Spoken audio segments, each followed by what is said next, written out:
is. Okay. We're in cahoots now with these folks, and which is good. Yes. It is. Good for Neighbors, both. you know, Yes. might as well be on good terms with your neighbors. That's Yes. right. You know. But we wanted to also ask you about what you think of the merger, and my understanding is you certainly don't think it's good for the company or for Tulsa. Well, when I saw it initially, I was, I guess, surprised. Williams had announced earlier last year that it had intended to buy in the partnership. And the partnerships where most of, if not now, all of their earning assets are. And I thought that was a smart thing to do, that because the nature of the partnerships are such that as they mature, if you have a incentive distribution right feature in them, the cost of your capital continues to escalate. And they reached a point that they had a very high cost of capital at the partnership level, which made financing expansions expensive and potentially non-economic. And so by buying it in, they were going to correct that, and I thought that was a really sound course of action.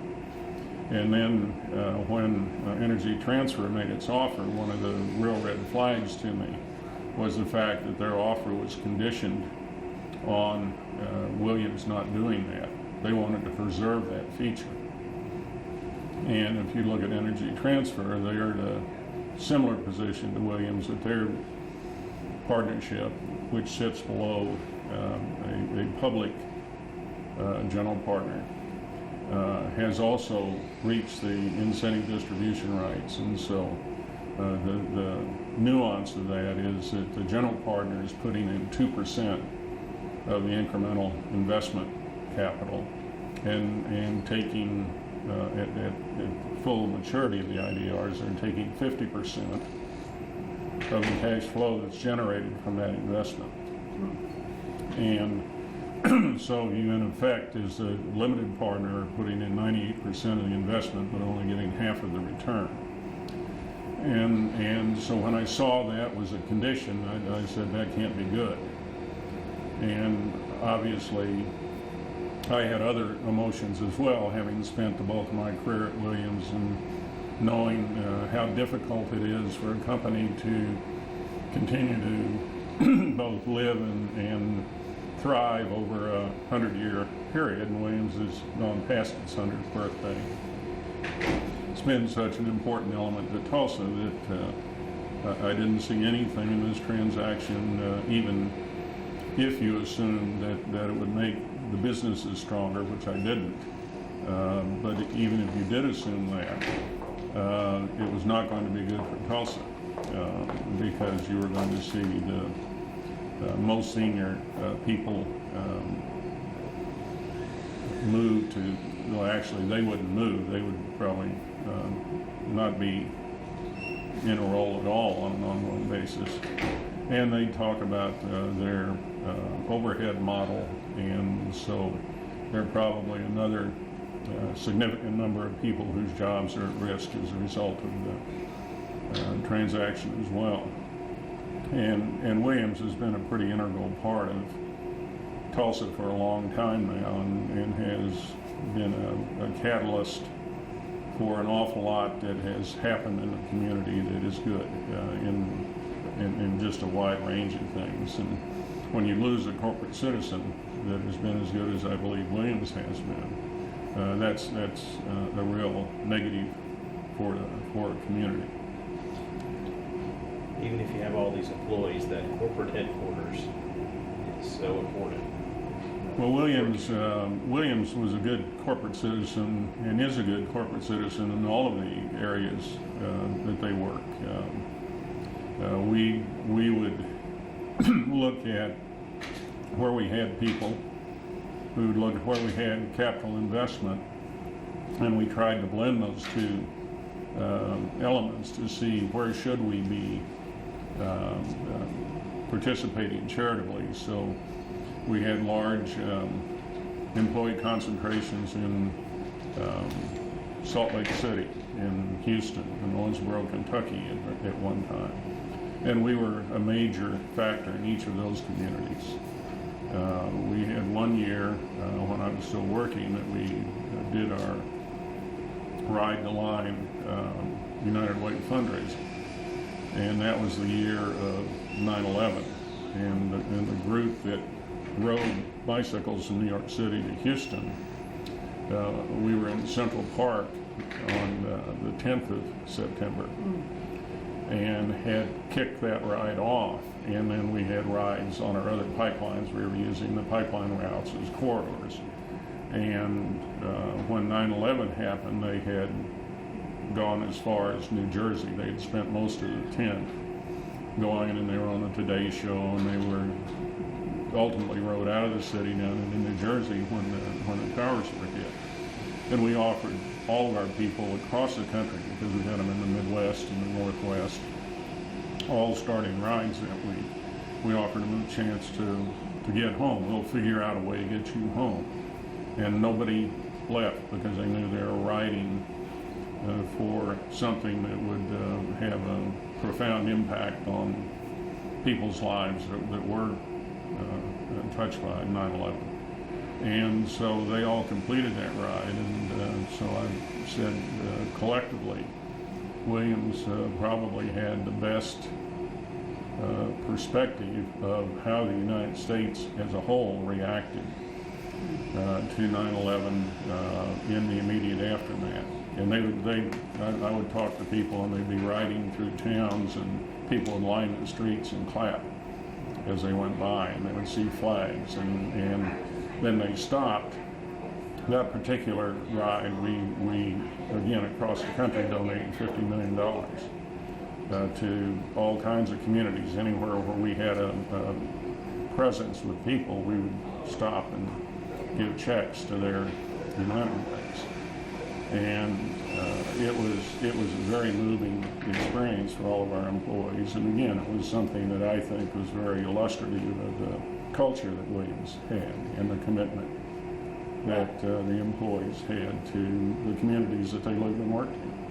Sure. At the height of when you were working at Williams Running Williams, you were very involved in the corporate charitable endeavors. How did you measure that? Like, do you have any numbers in terms of the impact on Tulsa with Williams giving, like per year? What did it average, or how did you measure the impact of this? Well, I think you always measure the impact of charitable giving, and I think in terms of, in terms of what it does. Right. What it accomplishes, and whether it was something like being a contributor to the expansion of Philbrook, when the addition was added to that, or the creation of the Historical Society when that mansion came on the market, and participating in the acquisition of that. Talk about some of the University of Tulsa, Oklahoma State, OU.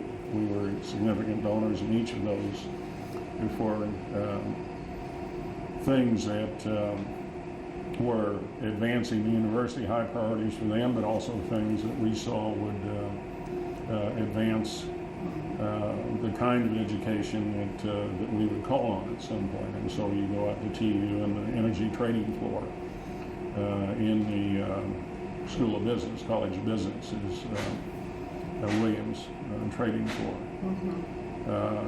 I was probably most proud of the company, and it was after I had retired, but the year that the stock had dropped to below $1 for a period of time, and that the company was in a real crisis. And you recall that the citizens had put together a rally, and if my memory is correct, I think that was the year that Steve Malcolm, who was my successor, was chairman of the United Way Drive. And in spite of the fact that there were public questions as to the survivability of the company, it was in crisis, Williams was again $1 million donor plus to the Tulsa Area United Way. And we had a philosophy on our giving that we would match what the employees did. And today, you look at the city of Tulsa, I think we had influence on that as well, and I'd like to say that was an original thought, but it wasn't as original. There was a point in time when Sun Pipeline had its headquarters here, and Sun had a 3-to-1 matching policy. And I'd been involved with the United Way, and we tended to go from crisis to crisis in terms of trying to extend the campaigns, do that, and we reached a point where we said we're not going to do that anymore. But Williams started as a 50% match company, and then we moved it to dollar matching, and that was a pattern that we followed on a lot of the things that we would do, because we had employees, excuse me, that participated in the muscular dystrophy rides. We had employees. It would probably not be an overstatement to say that we had employees in leadership roles in virtually every major charitable organization in the community. And so the other thing that you can do as an employer is you provide the employees the latitude to do that and take the time to do that in concert with their work responsibilities. And so how do you think that would change, or do you think that would change if this deal goes through? I mean, a lot of their synergies or savings have got to come out of employees. Well, I think what they contend would be the efficiency savings, which you do always get in terms of whole corporation merger, are really overblown. I just did some rough math, and I think looking at the numbers of people that are here in what I would consider to be kind of corporate G&A level people, and I think the math I did, they'd have to have an average income of over $1 million a year in order for those savings to be real.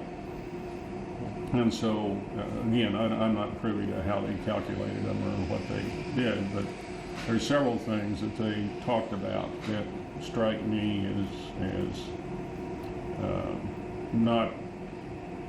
either not achievable or grossly mischaracterized.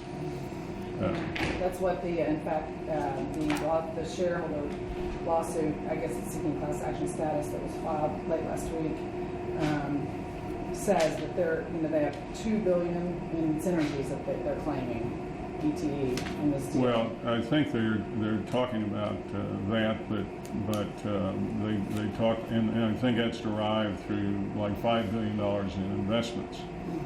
Well, I don't know that those investments wouldn't happen in any event with each company individually on a standalone basis. Right. And I know one of the things that we always talked about, because we had a lot of growth over the decade that I was there, and about half of it was organic and about half of it was through acquisitions. But when we were doing acquisition, our question wasn't, is this going to make us bigger? It's, is this going to make us better? And as I listened to the rhetoric from the Energy Transfer leadership as this deal was being pursued and announced, it seemed like the goal was to get bigger. And that in and of itself is not in my mind a goal that is persuasive to do something, unless you're getting better as you do it.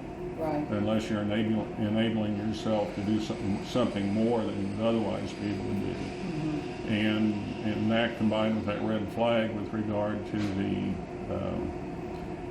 maintaining the high cost of capital partnership structure, simply said that what they were really after was that 48% or 50%, I think on average you were taking 48% was going to the 2% owner. Mm-hmm. And that was what they were really after, was that cash flow.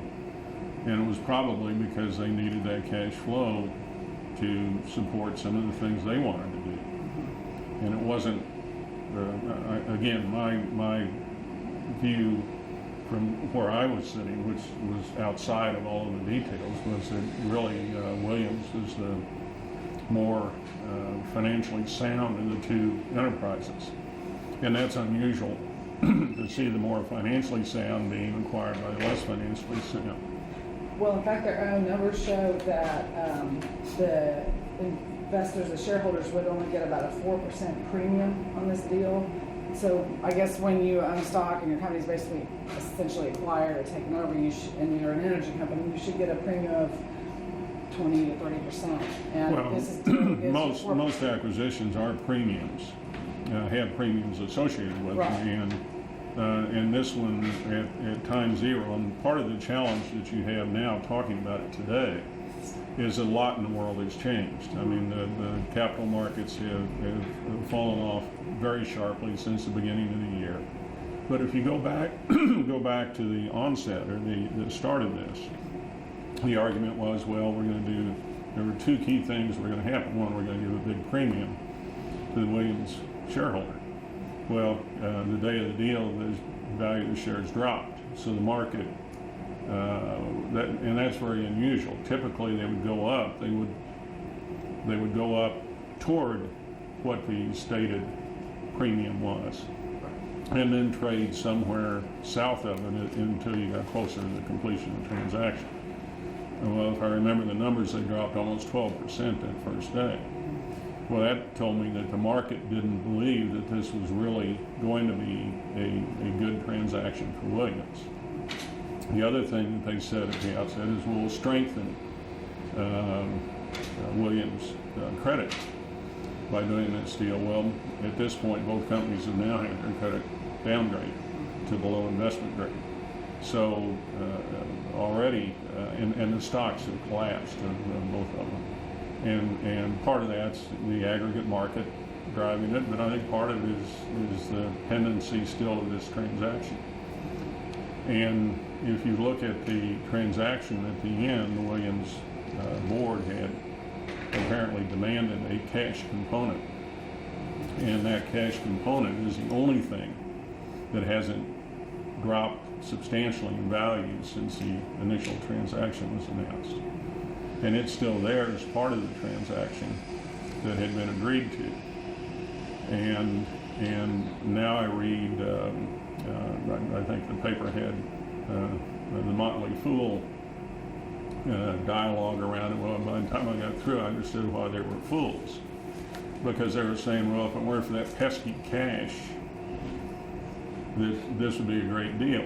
Well, that's silly, because that is real value for the shareholders. It's a known quantity, and if you're a shareholder of Williams, then you at least know that that element of your value has been preserved through this market decline. And it's $8 per share, I think. I'm not sure exactly where it came out. It was $6 billion. Yeah. So it was substantial. But now the issue is that continues to be substantial. It hasn't changed the value that underlying companies have. And now when you talk about the $5 billion of investments necessary to get this additional income, there are questions being raised about Energy Transfer's ability even to fund the $6 billion in light of the credit downgrades in today's capital markets. And so I think there are fair questions to be raised about whether they even have or will have the financial capacity to close the transaction that has been agreed to. And if they do, will that so weaken the combined company that they won't have the capital capacity to pursue the projects they talked about as being the benefit of the transaction? And my understanding is that Williams shareholders wouldn't have any power as far as There wouldn't be board Williams is- shareholders. Right, I'm sorry. The new entities, ETC, the new entity shareholders wouldn't have any power in terms of, the board. Well, A real lack of ability to. Well, if you look at a master limited partnership, which is what WPZ, Williams Energy Partners, is, the general partner has really the control of the enterprise. And you're a limited partner. And so you have limited liability, but you also have limited voice in what happens. And that would be perpetuated. Now, in the case of Williams owning, that's the entity being acquired. As a Williams shareholder, you have a vote. As a Williams Partners shareholder, you have much less influence over the conduct of the business. And you know that going in. Right. And Energy Transfer is a master limited partnership, so the general partner makes the decisions. And as an individual holder of Williams, that's the distinction. Williams is being acquired by an MLP, essentially. Not WPC, right? And so you end up losing the voice that you had at Williams with the new company. But if it's a reasonable MLP, if the MLP did not have the incentive distribution rights and was simply an energy MLP with no incentive distribution rights, where everybody's interests were pari passu, were equal, then I don't think that's a real issue. I've served, after I retired, I served on the board of the Energy Master Limited Partnership. And we eliminated the IDRs a number of years ago. And that... And if you were to explain to me, a common person, what IDR is that just... Well, it's an incentive distribution, right? Yeah. It says, I don't put in much of the money, but I get half of the benefit Right. at when it matures. Right. And the logic behind that is back in the early days of energy MLPs, but it was that in order to get the original energy MLPs sold, the sponsor would subordinate their rights to distributions on the limited units, which they would continue to hold a lot of the limited units, and they would subordinate their rights to the public holders for a period of time until the distributions reached a certain level, and then they would catch up. But bankers thought that quid pro quo was to have this upset or this growing distribution split going to the general partner. That really just says that there's a point in time as you mature and as you grow that the cost gets excessive, because you in effect at the margin are having to raise $2 and distribute $2 in order to get $1 to your limited partner, who provide 98% of the capital. So it's wrong on two levels. One is that you're having to raise twice as much money to give the yield that it takes to support the stock. But you also are incented to take risks that are disproportionate to the potential of your rate of return. Because if I'm a 2% investor, if I have to put in $2 and you have to put in $98 and we invest in the same business, and we each take half of the income, well, your rate of return is going to be impressive. Yeah. My rate of return may not be impressive, and if you look at the general businesses you're in, you're probably in a part of the energy landscape that you could expect a 10 to 12% rate of return on a successful project. And so that translates to, potentially a couple of 100% rate of return for this 2% investor, and a 5% rate of return for the dominant investor, the 98% investor. If this whole thing collapses, what would happen with Williams? Well, what my expectation would be is that they would go back and relook at what they intended to do originally, but that's just my perspective. They're going to have to deal with the obvious issue of where markets are today, because the value of the Williams stock, the Energy Partner stock, and units have dropped precipitously, but the relative positioning of the two probably hasn't changed all that much, and I would think that they would go ahead and do what they had originally proposed to do, because it makes so much sense. I thought when they did it that was the right way to go, and I really am sorry that the board didn't pursue it. But one of the other things that raised a red flag was that Energy Transfer went out and hired a fleet of investment bankers for I think the sole purpose of making sure that none of those bankers could advise Williams or could be an advisor to Williams. Yeah, did some of these banks have conflicts of interest? So the two investment banks that presented the fairness opinions to the board stand to receive 4 to 10 times more in fees if the acquisition closes. Well, I think investment banks generally have an incentive. Once they're brought into a transaction, they have an incentive for that transaction to happen. And because their fee structure is always set up that they get kind of time and materials for a period of time, or if they get anything, in some cases they don't get anything, but most of the time it's time and materials, and then if the transaction is completed, then they get a big payday. So that's not unusual. And that's not an unusual Yeah. structure, but it does provide that sort of perverse incentive that their real goal is to get the deal closed. And we would use investment bankers, but we didn't. I'm trying to think. I don't think we did a transaction during the time I was there that, with the possible exception of the original acquisition of Northwest Energy back in the early 80s. And that was, we in effect made a topping bid to one that Northwest Management had put in. And so we had investment bankers advising us on that, and we would use investment bankers, but we had already made the deal. I mean, the basic deal was done, and you weren't, there wasn't a question that the deal was going to move forward, and you'd use the investment bankers to work through the mechanics of the details of the structure and the papering and all of that sort of thing.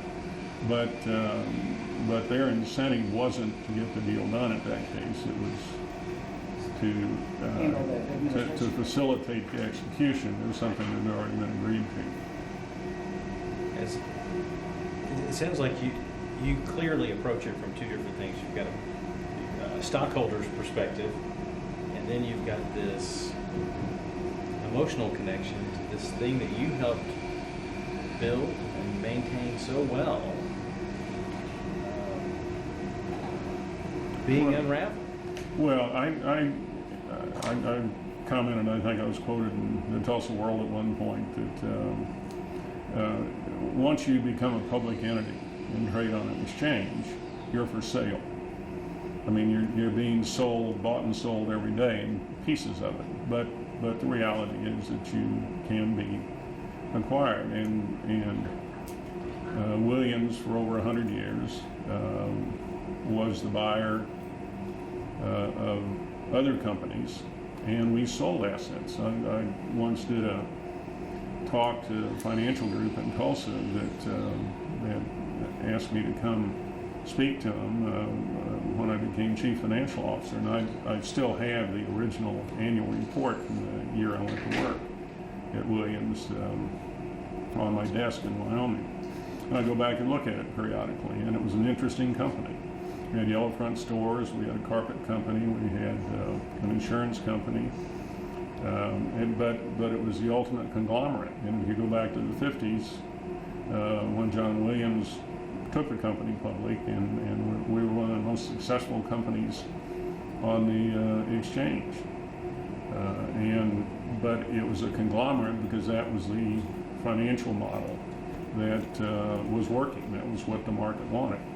And then we moved into a period of high inflation. Well, then we restructured the company, sold a lot of stuff, bought other things, and we were in the coal business, we were in the fertilizer business dominated by phosphate, which is a mineral in the ground.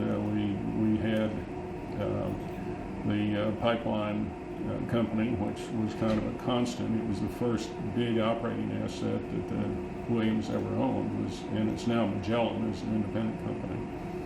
But you go through, and these were all the real estate business. These were all businesses that embedded value growth in inflation. And then the Reagan years came along, and there was stagflation. So then we got into the gas pipeline business. We had remade the company on multiple occasions. The episode I talked about in the summer of '02, where the stock collapsed, they were forced to sell a lot of the assets, and that was because a bank group had decided that they weren't going to lend to the sector anymore, and it had little to do with Williams. It was just simply the banks, in a lemming-like response, had decided they weren't going to lend to the sector. They'd been burned by Enron, and then they were continuing to lend to El Paso and to Dynegy, and Williams was the strongest creditor of the group by far. But they were at the end of the line in terms of renewing the credit, and then as my understanding was, in the last 24 hours, went from saying they were going to renew the credit to no. And that caused Williams to do a lot of things. And the thing that I took great pride in was that they sold a number of assets, but every one of those assets continued to flourish. They got even though the market knew that they were being forced to sell them, they sold for a premium price because of the quality. And those assets each continued to grow and thrive. So it wasn't that Williams had bad assets, it's just that they got caught in the post-Enron squeeze that caused the banks to change course for a period of time. And of course now the same banks are back lending money and doing that, big friends. So how do you see this playing out? What are the options? Williams can't get out of this deal, right? I mean, it's up to ETE. Well, no, I mean, there are both companies could get out, choose to get out if they did. I think ETE would have to pay a breakup fee that was part of the Williams deal with the buying in the partner.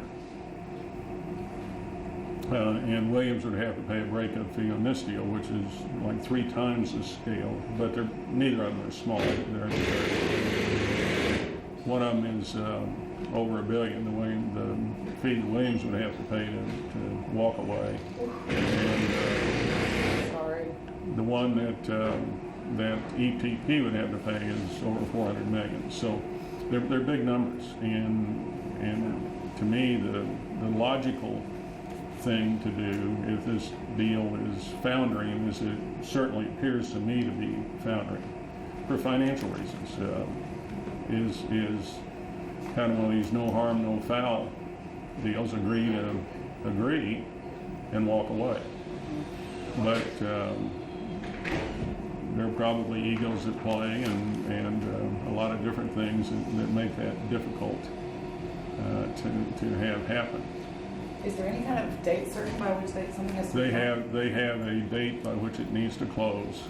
Which is? I want to say it's June 1st. I would have to think. But the Williams, what I have seen is that last week, I think it was, that the Williams board, in this case unanimously, supported moving forward with the transaction that had been agreed to. Now that's the transaction continues to have the $6 billion cash in it. Which they can't raise given their current status. I think there's a question. I think that's the risk to the transaction. And so if the financial markets continue to be weak or deteriorate still further, it becomes more and more into question as to whether they can raise that $6 billion. And so that would sort of bring it to a natural conclusion that the deal deadline passes, and that would cause it not to move forward. And I really hope and I believe that the Williams directors understand that $6 billion, again, is the only value that has remained constant from the day the deal was announced until today, and I don't think they should walk away from it or even seriously consider it, even though there are people like Motley Fool saying, well, that would let the deal go forward. Well, sure, but it wouldn't be the same deal, and it wouldn't be in the best interest, I think, of the Williams shareholders. The other thing that could happen is that they had a second request on a Hart-Scott-Rodino filing. in a federal, which is the one you have to file in order to get a big deal approved, and that's an antitrust element. The FTC could come back and say, well, we think you need to sell this major asset or that major asset, or we'll oppose the deal because we think the combination of the two companies with the two assets coming together creates too much economic power, too much economic concentration. So that decision hasn't been made. And that decision hasn't been made, and they signed a tolling agreement with the FTC that I believe it's the 15th of March, if they've got still a few weeks to go, that they wouldn't do anything with regard to closing the transaction until after that passed. If the FTC intervenes, do all of those same penalties apply? Is it a breakup, or is it? I'd have to look at the individual construct. A lot of times they can come in and say, well, we're going to oppose the deal in whole. That's one option they have, and I've seen situations where they've done that, and the deal doesn't move forward, even though somebody may say, well, we could litigate and win. It's uncertain outcomes, costly and time consuming, so most people walk away at that point. But the more likely would be that, well, this asset or this asset, this pipeline or this gathering system will have to be sold, and then that changes the economics of the deal, and you just have to judge as to whether it changes them to such a degree that you would not do the deal. You have to get out of it. It's kind of like buying a house and they say, well, is this included or not? And if the deal changes, then you have the right to walk away. Well, it probably a more direct analogy would be buying a building like this and saying, well, we're going to move in and not change much. And we said, well, no, we need to redo the inside. Well, the minute you say you're going to redo the inside, you have to be ADA compliant. Right. So you've added an element of expense that didn't exist when this building was created originally. And so if they come in with a set of conditions that were different than you planned on, you have to judge how impactful that difference is. And if it's big enough, you may say, well, what happens is that the buyer will say, well, we need to pay you less money because we're getting less. And the seller is going to say no, presumably. Yeah. But you may not. You may say, well, we'll agree to something different. But I think that would be a serious mistake in this case. Because I think the original deal, again, looking at it from the outside, the original deal, I didn't think it was a good deal to start with. I thought the Williams option was a better one, of rolling up the MLP. But the deal was made, and the board, at least the majority of the board, had supported moving forward. But I don't think they should waver from that, what they agreed to. If it was a marginal deal to start with, and the cash is the barrier, you can't give up the cash. You've got to continue to insist on that. It's become a much bigger percentage of the total value that the current shareholders will get. Because of the stock price fall. Yeah. Have you seen the estimates on how many jobs Tulsa might lose if this deal goes through? Well, high-paying jobs, right? Well, yeah. I mean, certainly the senior corporate officers they're at the kind of the top of the food chain with regard to compensation. I think the corporate offices have somewhere in the neighborhood of 150 to 200 jobs in the corporate organization.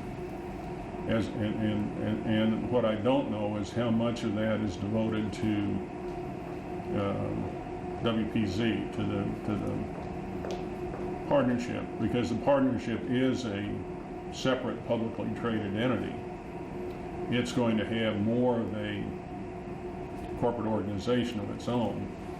And so, again, what I read in the paper, the statements from the Energy Transfer CEO are, well, we're so efficient, we outsource a lot of this, we're gonna do away. So it could be all of the corporate jobs. I mean, that's it, upside, or maximum. And then it could be some of the jobs in WPZ as well, depending on how much they interface. And that I don't know.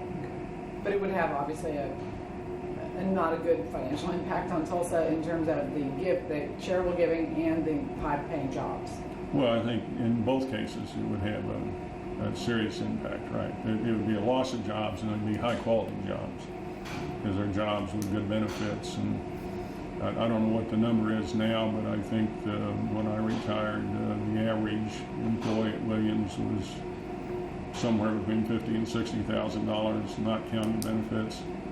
And we had a benefits package that was similar to the energy industry, which is about 30% of base in value. Well, we're going to take your microphone off Okay? and